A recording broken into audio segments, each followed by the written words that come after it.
বিবি এবার স্বামীকে ডাক দিয়ে বলে, ও প্রাণের স্বামী, আমরা নয় পানি দিয়ে ইফতারি করব, কিন্তু কলিজার ছোট ছোট বাচ্চারা যে রোজা রেখেছে এদের সামনে যদি একটু খাবার না দেই আমাদের তো কলিজা ভেঙ্গে যাবে রে স্বামী।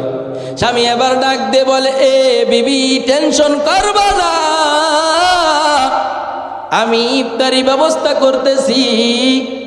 স্বামী বিচারা গরিব মানুষ, পাশের বাড়ির বড় লোকের ভাই মুসলমান ভাইয়ের কাছে হাজির, যায় বলে, ভাই আমারে কিছু টাকা ধার দেন, আমরা পরিবারের সকলে রোজা রেখেছি, একটু ইফতারির ব্যবস্থা করব, ভাই আমাকে কিছু টাকা ধার দেন, আমি সময় নিয়ে আপনার টাকাটা দিয়ে দিব। কিন্তু অনেক অহংকারী গরিব আছে, গরিব কি বড় লোক আছে, গরিবদেরকে টাকা ধার দিতে চায় না, কথা বলেন ঠিক কি না? আরো ধমক দেয়, বিভিন্ন রকমের বকাসকা করে, কথা বলো ঠিক কি না? খবরদার খবরদার, জীবনটা বরবাদ হয়ে যাবে, গরিবের হাই আরশ পর্যন্ত চলে যাবে। টাকা দিতে না পারলেও সুন্দর ভাষায় একটু বোঝায়া দিও, আর সমর্থ থাকলে দিও, লাভ হবে তোমার, কথা বলো ঠিক কি না? এবার গরিব তো টাকা ধার দেয় না, না দিয়ে বরংস ধমক দিয়েছে, গালি দিয়েছে, যা কোনো টাকা পয়সা ধার হবে না, বের হও আমার বাড়ি থেকে। গরিব এবার মনের দুঃখে চোখের পানি নিয়ে বাড়ি থেকে বাইর হয়ে গেছে। কি বলবো, বিবিকে যায় বাড়িতে যায়, আর সন্তানদেরকে যদি খানা না দিতে পারি আমি বাবা কেমন করে সহ্য করব। ওরে নবীর উম্মতের দল, রাস্তা দিয়ে চোখ দুটো মুছতে মুছতে যায় আর কান্না করতে করতে যায়।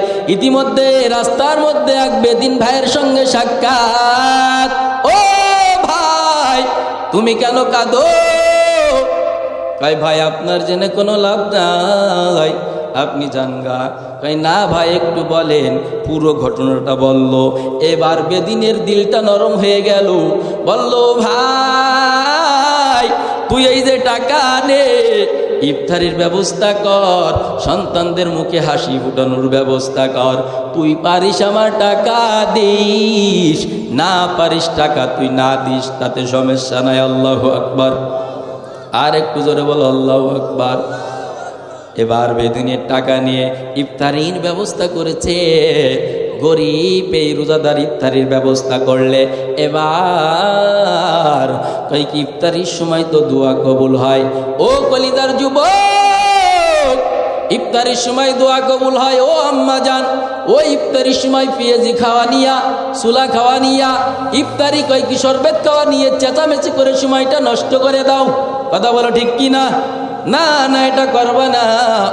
ইফতারির সময় একটু মাওলা পাকের কাছে দোয়া করিও, ওই সময় দোয়া কবুল হয়। আমার মায়ের নবী বলেছেন, ওই সময় দোয়া করলে আল্লাহ পাক ওই বান্দা বান্দিদেরকে নিয়া ফেরেশতাদের সঙ্গে আলোচনা করে, বলে দেখ দেখ কলিজা পাই কি ফেটে যাচ্ছে পিপাসায়, তারপরে একটু পানি খাই না, দেখ আমার বান্দা আমাকে কত ভয় করে। অতএব তোমরা সাক্ষী থাকো, যেই বান্দা ভয় করে রোজা ভাঙলো না, খানা খাইলো না, আমি তার জন্য পুরস্কার হিসেবে জান্নাত দান করব। এবার গরিব রোজাদার ইফতারি ব্যবস্থা করে এবার আল্লাহর কাছে হাত উঠাইছে। ও মালিক, কি দোয়া করব? ইফতারি তো বেদিনের টাকা, তবে একটা দোয়া করি মালিক, আজকে দোয়া কবুল হওয়ার সময় কোনো দোয়া যদি কবুল নাও করো, কমসে কম ওই যে বেদিন ভাই আমাকে টাকা দিয়ে ইফতারের ব্যবস্থা করে দিয়েছে রে আল্লাহ, তুমি একটু ওই বেদিন ভাইয়ের দিলের মধ্যে হিদায়েতের নূর ঢুকায়া দাও। আল্লাহ দোয়া কবুল করে ইফতারি করে খেয়ে দে ঘুমিয়ে গেছে। ঘুমিয়ে যাওয়ার পর ওই যে বড় লোক পাশের বাড়ি টাকা দি নাই, গালি দিয়ে তাড়িয়ে দিয়েছে, ধমক দিয়েছে। এই বড় লোক দেখে কিয়ামত কায়েম হয়ে গেছে, হাসরের ময়দান কায়েম হয়ে গেছে। জমিনটা তামার মতন হয়ে গেছে, উপর থেকে সূর্যের তাপ, মানুষ সব হাহাকার করতেছে, বেঈমানগুলোর মগজগুলো টাস টাস করে ফাটিয়া যাচ্ছে, মানুষ সব হাহাকার করতেছে। এর মধ্যে তাকায় দেখে ওই কি মুসলমান বড় লোক যে টাকা দেয় নাই, তাকায় দেখে যে সামনে একটা সোনার উপর বিল্ডিং দেখা যায়, দারোয়ান দাঁড়িয়ে রয়েছে। এবার দৌড়ায় চলে গেছে ওই বিল্ডিং এর কাছে। ভাই গো, সহ্য করতে পারি না, একটু বিল্ডিং এর মধ্যে ঢুকতে দাও। দারোয়ান বলে, ওই যে দেখো নাম লেখা রয়েছে জান্নাত, কই এই বিল্ডিং এর মালিকের। আমি তো পড়তে পারি না। কয় আপনি একটু পড়ে দেন। কয় এবার পড়ে। এবার দারোয়ান ওই পড়ে দেয় যে এই বিল্ডিংটা সোনার উপর বিল্ডিং হলো তাদের জন্য যারা দুনিয়াতে অসহায় গরিবদেরকে সহযোগিতা করেছে, তাদের জন্য এই বিল্ডিং বরাদ্দ। আল্লাহু আকবার। আরো জোরে বলেন না আল্লাহু আকবার, আরো জোরে বলেন আল্লাহু আকবার। এরে কলিজার যুবক, স্বপ্নের মধ্যে এই দৃশ্য দেখিয়া ঘুম ভেঙে যায়, এখনো শরীর কাঁপতেছে। আগে তো স্বপ্নে দেখছে, এবার বাস্তবে চোখ দিয়ে পানি পড়তেছে। কি দেখলাম, কি দেখলাম। সকালবেলা দৌড়ায় ওই পাশের বাড়ির রোজাদার গরিবের কাছে হাজির। বলে, ও গরিব রোজাদার ভাই, কালকে তোমাকে টাকা দেই নাই, তাড়াই দিছি, কত টাকা লাগে নিয়ে নাও। বলে, না আমার টাকার আর প্রয়োজন নাই। গরিব রোজাদারকে বলে, না না ভাই নাও, টাকা নাও। কয় না, কালকে প্রয়োজন ছিল, আজকে আর আমার টাকার প্রয়োজন নাই। এবার বড় লোক বলে, তাহলে ইফতারির ব্যবস্থা কেমনে করলেন একটু আমাকে বলেন। কয় কি আপনার শুনে কি লাভ? কয় না, একটু বলেন। কয় ওই যে বেদিনের বাড়ি, ওই বেদিন আমার চোখের পানি দেখে কয় কি টাকা দিয়েছে, আমি বেদিনকে মোহাব্বত করে টাকা দিয়েছে বলে টাকা পারলি দিস, না পারলি না দিস, তারপরে তুই ইফতারের ব্যবস্থা কর। আমার বেদিন ভাইয়ের টাকা দিয়ে আমার সন্তানদের মুখে আমি হাসি ফুটাইছি।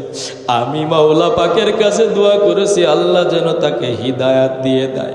এবার বড় লোক ওই গরিবের সঙ্গে কথা না বলিয়া দৌড় দিয়ে ওই বেদিনের বাড়ি হাজির।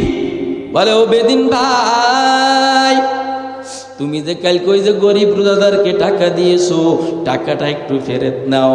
কই না না, আমি তাকে বলেছি টাকা পারলি দিস, না পারলি না দিস, আমি টাকা ফেরত নেওয়ার জন্য তাকে টাকা দেই না। বলে, না ভাই তুমি নাও। এবার বেদিন বলে, কেন রাত্রে বেলা বুঝি বিল্ডিং দেখে পাগল হয়েছ? আল্লাহু আকবার। হাকিকত সে तू दुनिया बेखबर है, दुनिया की नुमाइश पर नजर है। नमी गोयम के अज दुनिया जुदा बगश बाहर कारे के बाशी बा खुदाबाश।